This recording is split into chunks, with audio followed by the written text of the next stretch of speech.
Friends, we live in a world where the traumatic impact of racism is far too often ignored or minimized. But the wounds are real in our bodies, our families, and our stories. At the Allender Center, we believe that the healing of our wounds begins when we tell the truth, when we name our experiences, when we share our stories in community. Hi, I'm Linda Royster from the Allender Center, and I'm honored to invite you to our upcoming story workshop for racial trauma and healing. This is a profound event that invites you deeply into the themes of your life, particularly core themes that are common to people within racially marginalized communities of color who have experienced personal and collective trauma.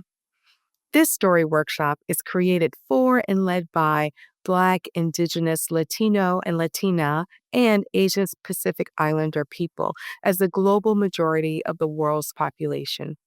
By centering the lived experiences of people of color, this story workshop can create a safer space for you as you seek to understand, write, tell, and live your story in deeper and more transformative ways.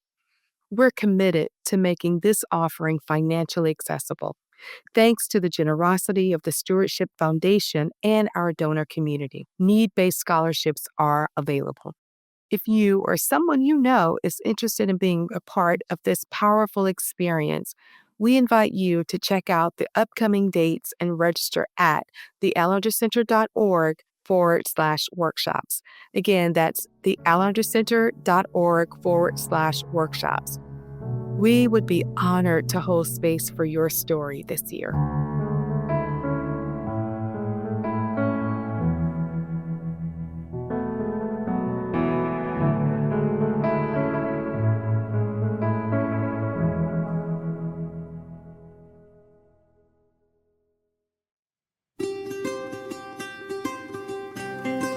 Thank you for listening to the Allender Center Podcast. I'm Dr. Dan Allender. And I'm Rachael Clinton Chen. We're fiercely committed to providing hope and healing to a fragmented world. And restoration for the heart. Thank you for joining us. Let's get this conversation started.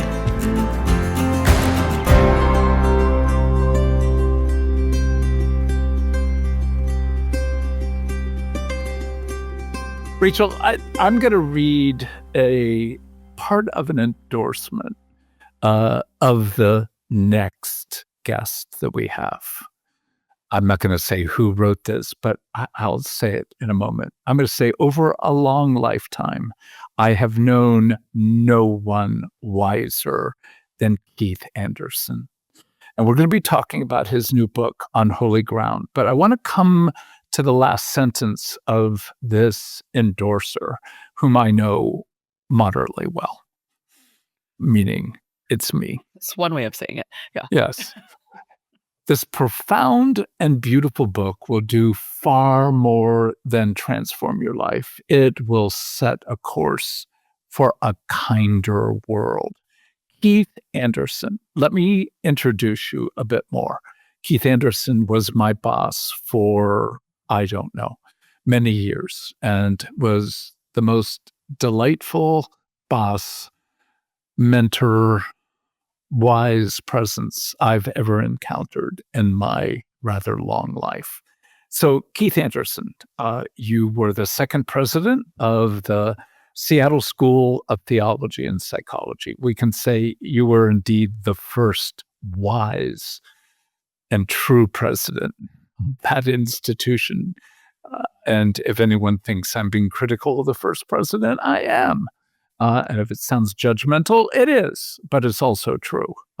You followed the beginning of the school and my presidency. And again, to be able to say that you've had a long, lustrous academic career, there are major books, people need to know that you really are one of the wisest human beings I've ever met in my life. And it is just such a sweet gift to have you on this podcast.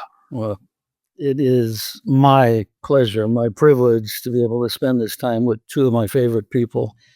Dan, you know that one of the great honors of my life was to join you Becky and Kathy and beginning moments of creating the center and imagining what it might become over these years, and now to know that God has anointed this work so beautifully. And Rachael, what a role you have played as a public theologian, a pastor, podcaster. Is there anything you haven't done with the Allender Center? I begin to wonder, but I have worn many hats. you have. I had a glimpse into this gifted sacred work that you do way back years ago in a class or two, and I could see then the gift for wise and thoughtful teaching that you did then. All I can say to you is well done, well done, well done. Yeah. Beautiful. So again, I hope people understand that having you on is, we love our guests. We love the privilege of talking with people, but we really are on holy ground when we have the privilege. I do need to address one moment of consternation with you, and it occurs every time I write an email. You are the reason that the email, usually for most faculty or staff, is first initial name, and then we have to write out the Seattle school .edu. Every time I have to write that out, I bless your name because you were the one who chose to Sounds say, a lot like blessing. you're the one who had to say, we're not going to do tss.edu. We're going to say the whole name. As someone who did enrollment for a long time, it was actually very beneficial. Just going to put that out there. All right. I'm done. I'm done with that level of, again, blessing your name. I bless your name most times, but I bless your name in that context. As I do yours. Except that what I want all of the listeners to know is that I didn't know until I met Dan Allender that I am a curmudgeon. Oh, baby, sweet curmudgeon you are. And there are very few curmudgeons who hold the complexity of the gospel of ferocity, intensity, but kindness in the way that you do. So let's just jump in to the vocation. This is what the book begins with. And probably for most of the people I interact with, when I talk about your book with them, it's like, oh yeah, vocation. Some young folks need that. And I'm like, are you out of your mind? If you're old like me, more than anything you need is the opportunity to rethink, to re-engage. If you've done it at all, you need to do it seasonally. Maybe not every fall, winter, spring, summer, but seasonally, you've got to step back into the question of what are you called uniquely to bring to this earth? So one of the things you say is questions are so much the core company we are to have on this journey. And I'm just want you to think out loud with us as to some of the core questions that most of us, especially older ones, fail to ask. Well, thank you for that. It's a compelling place to begin because questions, whether we recognize it or not, but questions have a long and honored place in spirituality and spiritual formation. As I think about it, wise or deep questions can be expressions of longing and curiosity, but also of hunger. And for me, the image that comes to mind is that they declare that the inner doorway is open, or perhaps they can awaken us and thus reopen the doorway of attention. And I think that happens because well-phrased questions are most often grounded in our stories instead of in abstractions. And abstractions for me are honestly the greatest peril that I know of to spiritual growth. Yeah. We become enamored with abstractions. We become enamored with principles, gaining more and more information than we probably need. And all the while, our hearts are hungry for that formation and transformation. Questions insist on engagement even more deeply into our story. I had a faculty member that I worked with at one time who, first day of his PhD program, he was an econ professor, goes into the classroom with whatever, 10 or 12 uh, future professors and sits down. And the professor came in, a world-renowned economist, sat down, put his books, set up in front of the room, looked at the classroom and said, "Are there any questions?" First day. Glorious. Nobody raised their hand. Nobody said anything. And so he said, "Class dismissed." Day 2, comes into the classroom, sets up. "Are there any questions?" No questions. Class dismissed. Brilliant. It's a true story. Third day, deja vu. "Are there any questions?" This time they came prepared. And those questions, and this is what is so important to me as it relates to the book, so those questions have become the curriculum. That professor understood that. I actually created a list of 21 questions after I received the email from you, but we won't go through all those. Here's some that I want to start with, though. What if the sacred is not somewhere else? What if it's right here and right now? What if the rawness and the ordinariness of our stories are precisely where God shows up in the midst of? What if we came to believe that God placed us here in our own life at our own altar in the world, that we have an altar in the world? I think we all understand mostly well what priests, pastors, or clergy do at their altars. They serve God. They pray, they offer us bread and wine, they teach us, they serve us, they guide us into a deeper life of relationship with God, and then they send us out into the world. They tell us about Jesus. They serve in a particular way, as do we, each of us. So what if paying attention to where we are at this moment in our life, at this season in our life, what if that is the very posture that draws us deep into apprenticeship with Jesus? What if our spirituality is lived actually where we stand and where we walk, maybe at least as much as, if not more than, just what we think about?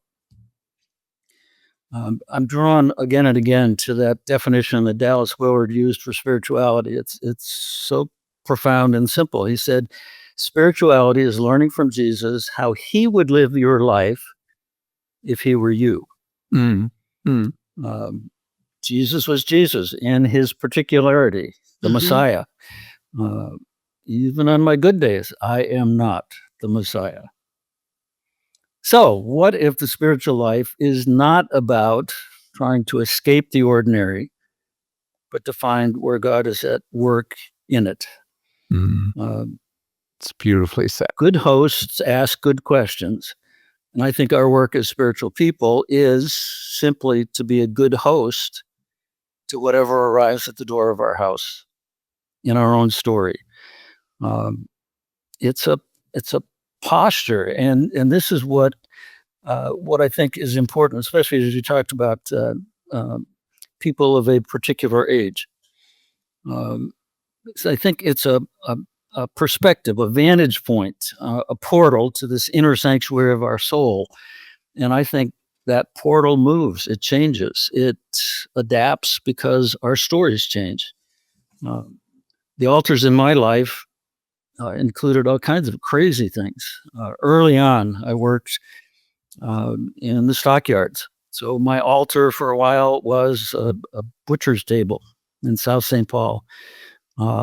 It became other things through time. It became a lectern for teaching. It became, it certainly was the communion table and the pulpit in my church life. It became meeting rooms and tables there. Now it's a little table where I look out on the back of the yard and wonder, what are we doing with this storm coming our way right now?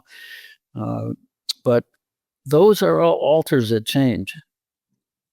The calling, and this is important, the word calling, vocare or vocatio, the noun form, it's simply too big a word to reduce to a single time in our life, to a single decision we make, or to a job, because it is, in fact, a lifelong relationship with Jesus. Here's the way I think about it. I actually failed some classes in math in high school before I saw both the big and the small picture. The big picture, in this case, we are called to know Jesus, to abide with him, to receive our identity as his gift to us. The small picture is it all happens incarnationally in our bodies, in our biography, in our stories.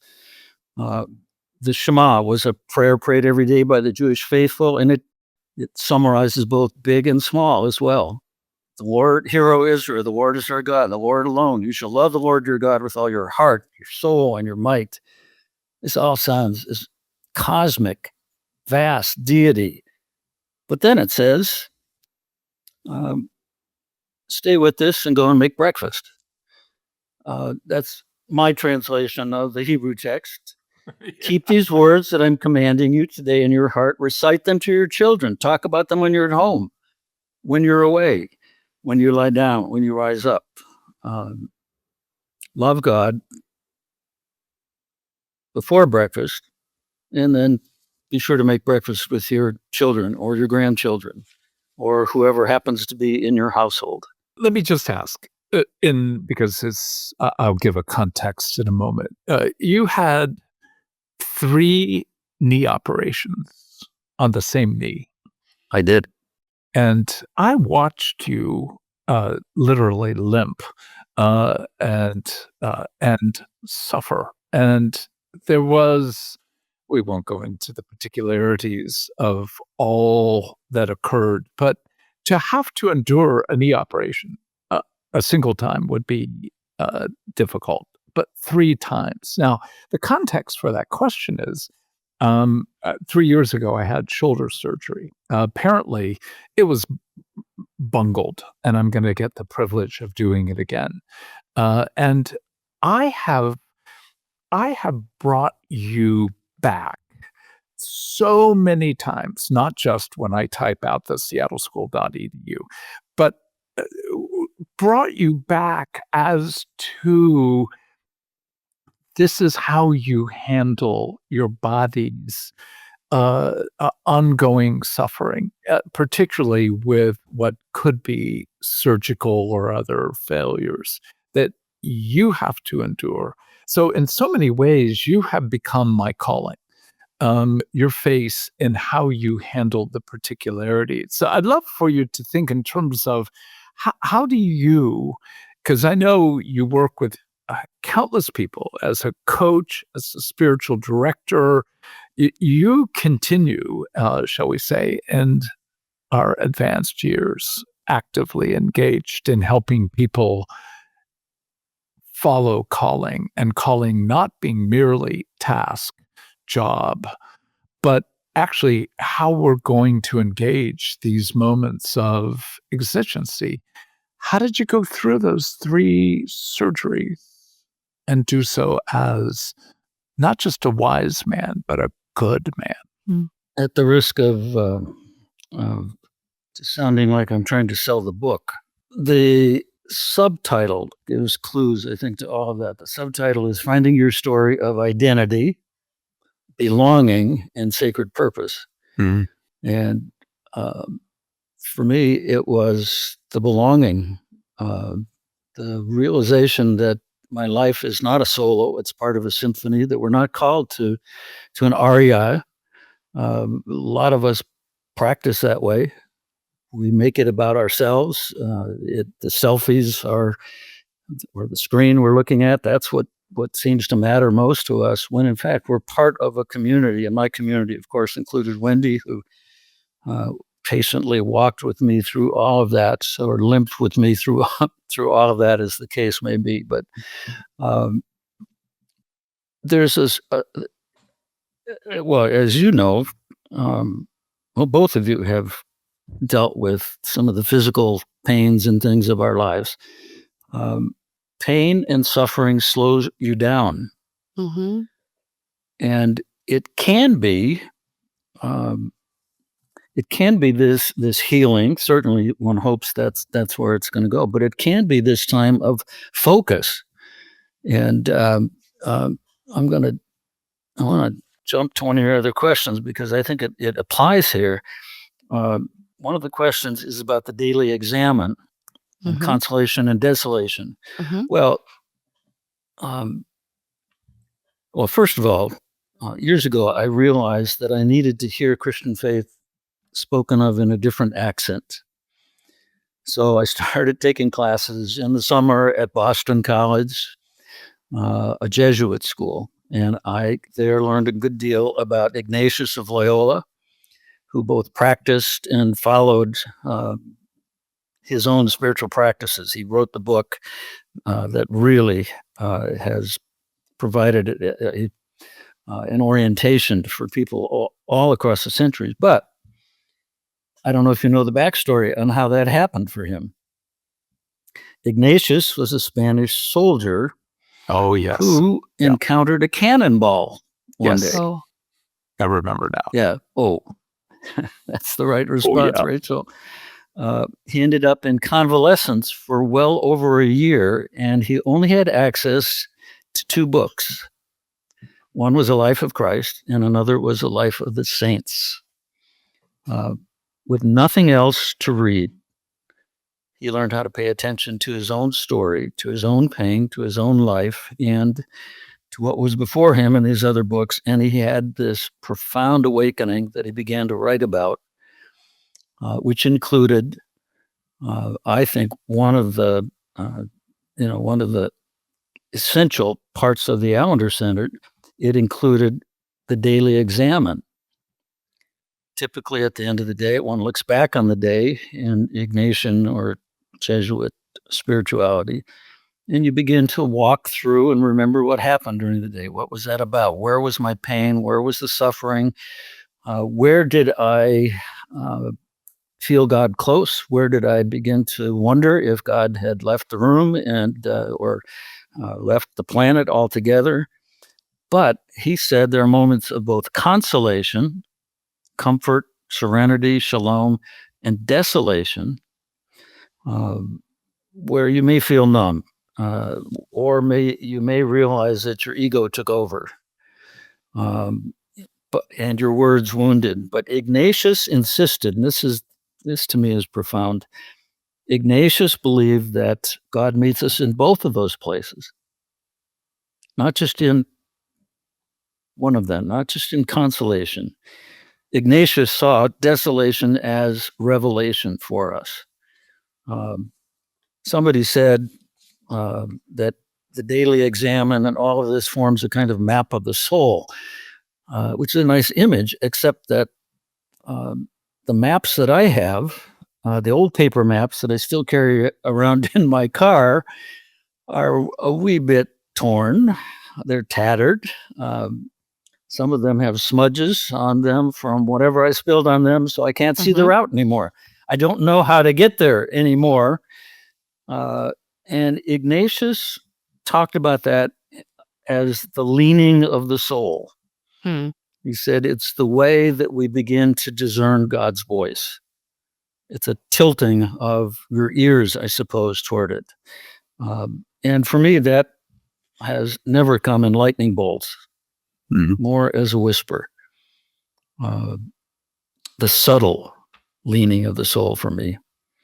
And I can't say, well, there's a very competitive part of me. So part of the competitiveness was, I'm going to be up on my feet. I'm going to get the range of motion that I need, and I'm going to move on. But I needed Wendy at my side. I needed physical therapy, and I needed to learn to be silent, to sit and to wait for whomever was going to knock on the door of my house. Well, I want to jump in here, and you're going to have to just humor me for a minute because I will get to more questions. I'm not going to take us off. But I met you when I was 24 years old, becoming a student at the time Marshall Graduate School, became the Seattle School in my first year of working there. Um, and I got to take classes with you on like biblical spirituality and spiritual formation. And then I got to work for you, as an employee of the Seattle School and got to have incredible conversations. I'm now 44. I met you 20 years ago, which is one of those things I think when you start hitting middle age where you go, wait a minute, that was 20 years ago. Are you sure it wasn't 5? Like, come on, it can't be that long ago. And I guess I just am thinking about wisdom, and I'm thinking about vocation and the vocational questions I'm asking today that are very different than I was asking. They're not like entirely different, but they're a little bit different. And part of that's because I have a little bit more wisdom with suffering, and a little bit more experience, tangible experience. Not that I didn't at 24, I certainly did, but more tangible experiences of all the ways things can go sideways or wrong. Or I'm a parent now, right? So my sense of danger is a lot more heightened. And I've just always, it was so good to read your book. I feel like I was back in class with you or back in conversation, and just felt like such a generous gift to us to like give this to us. And I guess I want to hear more from you when we're thinking about vocation, which of course I love that you're grounding this in identity and belonging and sacred purpose. What are the markings that like enable us to to traverse dangerous terrain, to not kind of double down on, not smallness is fine, but like to not double down and kind of like safety first in a way that we might miss out on what we're being invited to. I remember saying something like that in the book. There are sometimes I wish I hadn't, but I kind of do remember it. And the question, how do we traverse dangerous terrain? Let me give you a couple of responses to that, and a couple of stories. My life, I would say, first of all, and Rachel, we had some moments. We had some good moments, some hard moments. You had some hard moments on the road, and scary kinds of things. And I remember working through those. First of all, I would say my life, part of my answer, what are the markings? My life has been marked by meeting extraordinarily broken people. The title of the book is a little bit of the clue, because I would say that the holiest moments were never under the spotlight. They came more in the sense that they were hidden in the margins. Early on, it was, I didn't feel that I was chasing a career. I don't know, in my earliest years at 23 and 4, I don't know that I even would say that I knew how to pray. But I was aware that I was in on some kind of a conversation that started someplace else. And it didn't start with me. And it became clear to me over time that God was quietly forming me. And I want to keep using that word, on holy ground.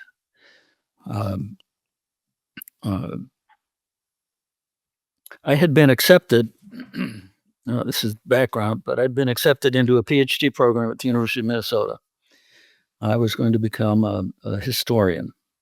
Providentially, at the same time, I began to volunteer in a little inner city church in the shadows of the state capitol in St. Paul.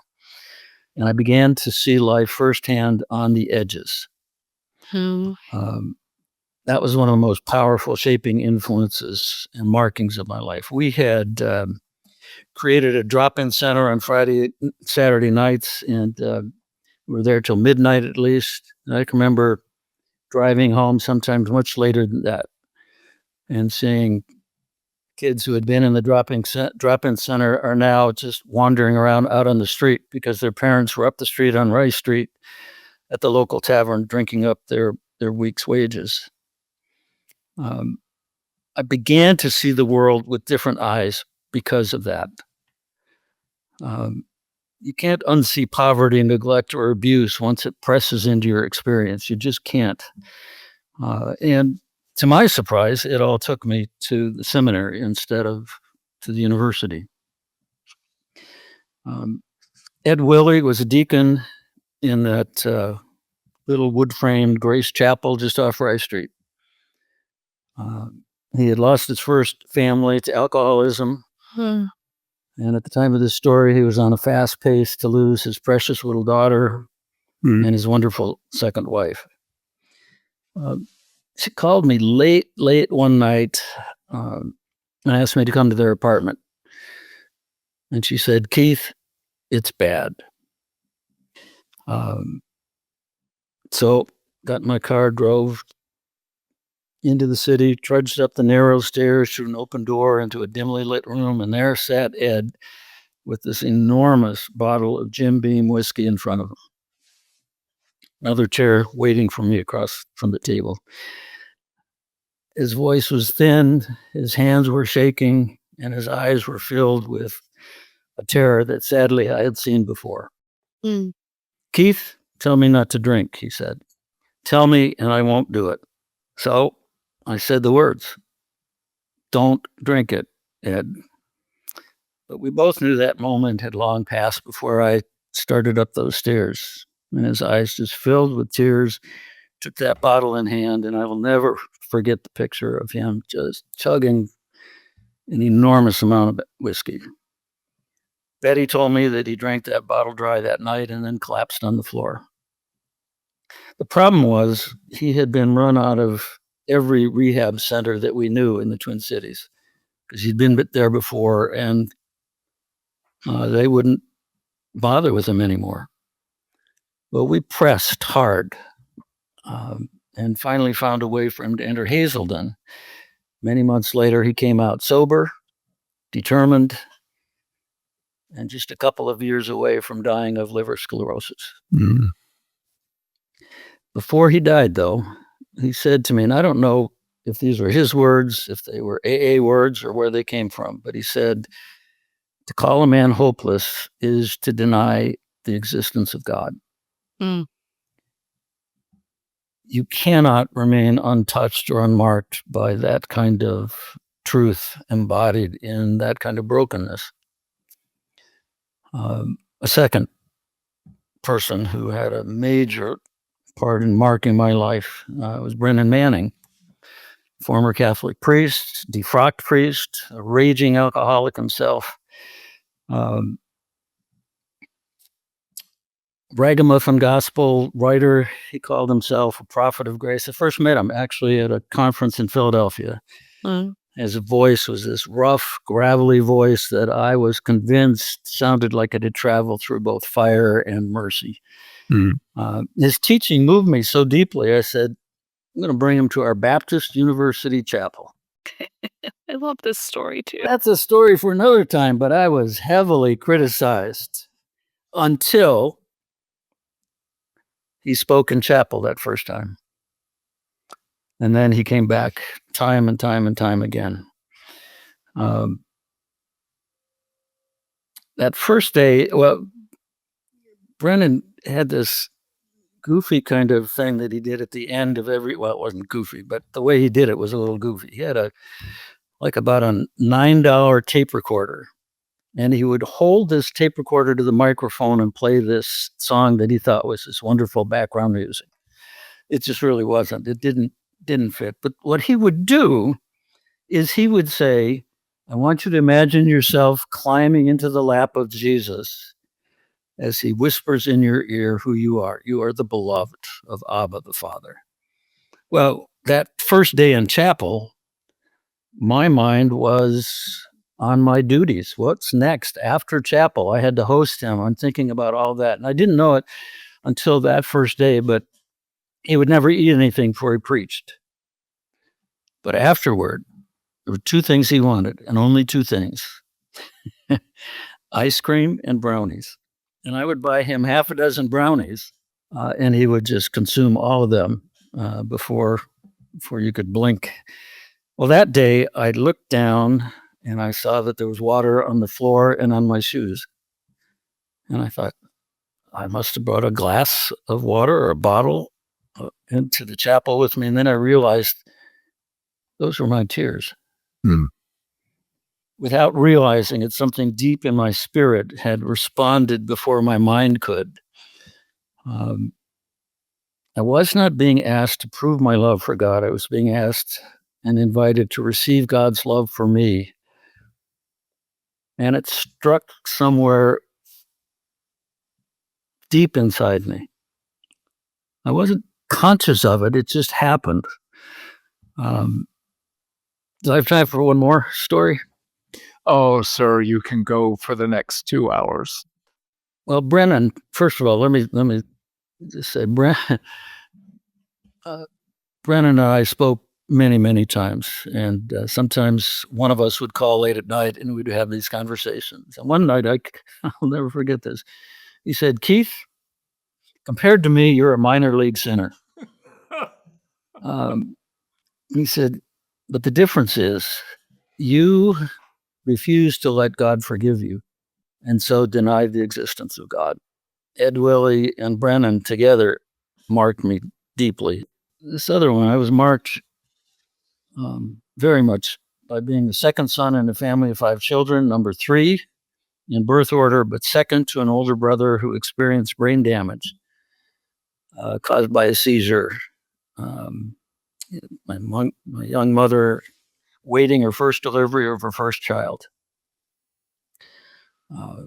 His disability would freeze his mental acuity at about the age of a 6-year-old or less, and over time, probably less. But he was mainstreamed in the 1950s in a class they called the special class, comprised variously disabled and mentally challenged children. Special was the polite word. Those kids were on the playground with the rest of us. Retard was the most frequent invective that I heard all through our childhood. Not only on the playground, but very often, and this still disturbs me, very often by parents. Parents wanting to protect their children from someone they deem dangerous. My mother was,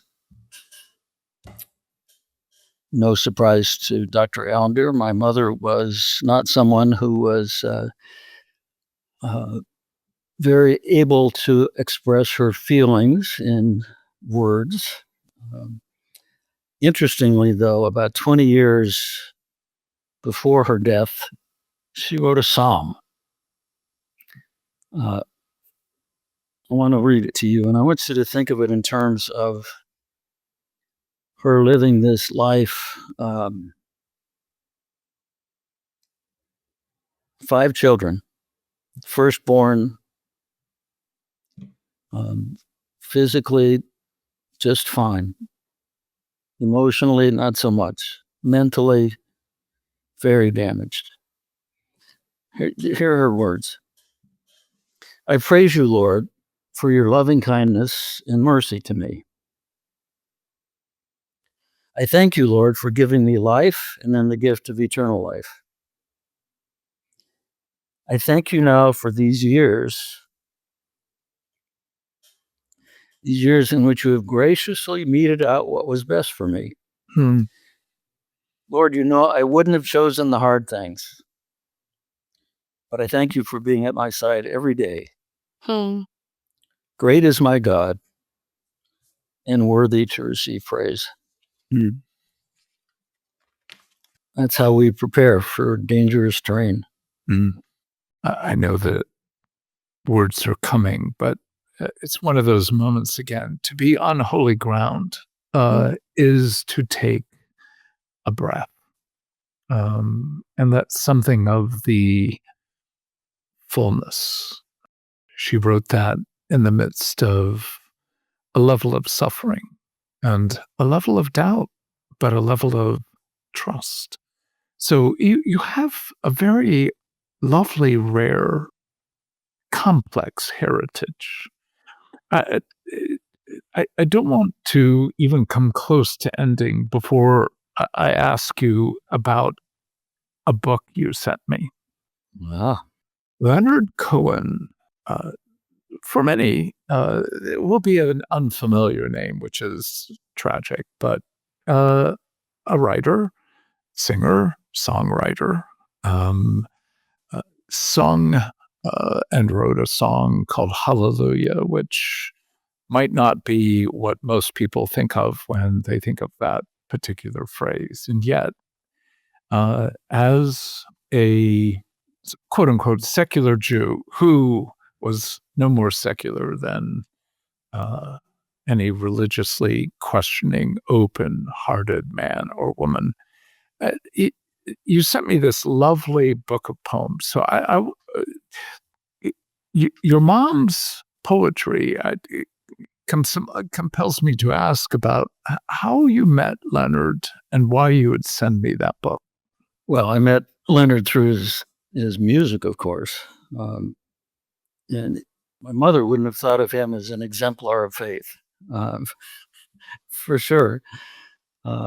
Many of his songs could lead one astray with their raw sexuality, but he somehow remained a teacher, and in some ways for me, in some of his songs at least, and reminded me that if we're attentive, God's voice can speak through anything and anyone. Amen. So a couple of things that I would say I learned from Cohen. I just loved his. I'm pretty sure that Hallelujah was the first song that I ever heard from him, and it's that line that just made me think of David, because he said, "It's a broken or a holy hallelujah." Well, then I found that he had written some things, and I somehow thought that. That his words would resonate in you in a way that they did in me. Let me just read a couple of them. I won't go into, but it's a vocabulary in a way of. First of all, I would say that one of the most important things that I would. And say that I learned it first from him, but that I was reminded of him, is that prayer is a conversation about a real life. Yeah. Period. It simply is. Here's one. All my life is broken unto you, and all my glory soiled unto you. Do not let the spark of my soul go out even in sadness. Let me raise the brokenness to you, to the world where the breaking is for love. Do not let the words be mine, but change them into truth. With these lips instruct my heart, and let fall into the world what is broken in the world. Lift me up to the wrestling of faith. Do not leave me where the sparks go out, and the jokes are told in the dark, and new things are called forth and appraised in the scale of the terror. Face me to the rays of love, O source of light, or face me to the majesty of your darkness. But not here. Do not leave me here where death is forgotten. And the new thing grins. Another one, he said, I lost my way. I forgot to call on your name. The raw heart beat against the world, and the tears were for my lost victory, but you are here. You have always been here. The world is all forgetting, and the heart is a rage of directions, but your name unifies the heart, and the world is lifted into its place. Blessed is the one who waits in the traveler's heart for his turning. And maybe just one final line. He said, arouse my heart again with the limitless breath you breathe into me. Arouse the secret from obscurity. The song that I could never get out of my brain, and I know that it's probably I probably have spiritualized it when I think in fact it is about the Liberty Bell in Philadelphia. But the phrasing is this: Ring the bells that still can ring. Forget your perfect offering. There's a crack in everything. Mm-hmm. That's how the light gets in. Yes. That's how the light gets in. You couldn't actually be enunciating better what this holy book called Unholy Ground accomplishes, which in some ways, Keith, is, it's a beautiful movement of your own openness to what the Spirit has brought you to, and therefore an invitation to kind of name that as a minor, what was his statement about you? Minor league sinner. You're a minor league sinner who at some level has known major league grace. But in that process of the playground, which is what I felt so captured by in this book, is take seriously the playground of the mundane, the playground of the work of suffering, and the playground of what it means to be human. Even that phrase perhaps can be overstated. This book is an invitation to a level of humanity in the living out of the calling of what you know to be the goodness of God in the land of the living. And in that sense of how you have lived in your wife's suffering and your family's suffering and the reality of your own suffering and the people that you have generously given your heart to, my friend. This is a life-giving and a life-orienting book. And so we can say, may this be a significant purchase, not merely in terms of a few dollars spent, but far more the purchase of something of the framing of the life of what the Spirit brings. So we thank you, dear friend. Thank you for being with us. Thank you both. Hi, this is Rachael Clinton Chen. For over 10 years, the Allender Center Podcast has been sharing conversations about story, faith, and healing from trauma and abuse. So far, we've recorded over 600 episodes, all free and all available to anyone who needs them. And here's the thing, we want to keep it that way, but producing each episode takes time, care, and a whole team of people committed to making this content accessible.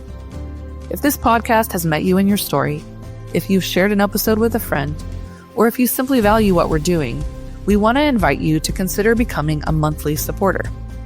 Even a small gift like $5 a month helps keep the podcast going.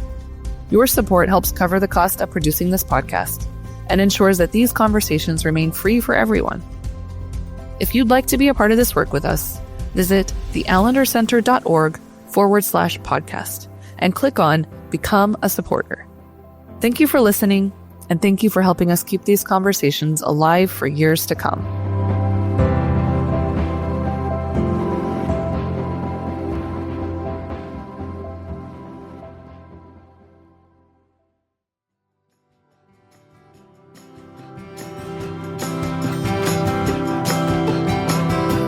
The Allender Center Podcast is produced by the Seattle School of Theology and Psychology.